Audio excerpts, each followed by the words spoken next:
So mga mari ko, share ko lang sa inyo itong aking Belo na pang-pimple gel. So ginamit ko na to way back 2021 nung nagka-breakout ako ng acne ko.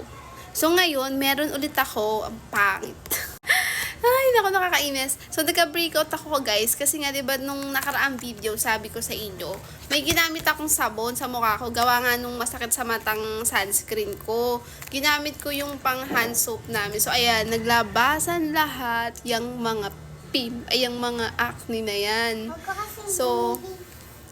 So guys, eto kasi, subuko na to, si ating Belo Acne Pro Pimple Gel.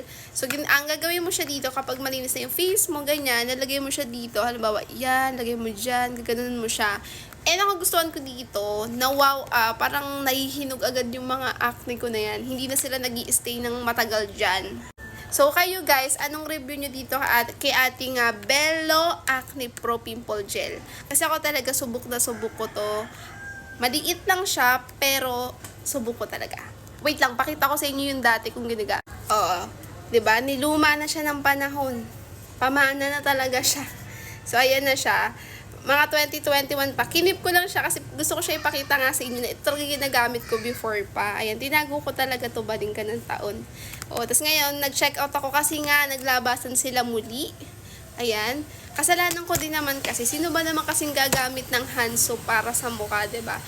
Pero kasalanan talaga yun nung sunscreen eh. Kung hindi talaga siya pumasok sa mata ko, hindi talaga nangyari yun. Hindi, joke lang. And then, ayun nga guys, kung ano yung review nyo dito, anong masasabi nyo dito sa Belo Acne Pro Pimple Gel. Kasi ako dito, ay nako, highly recommended ko to.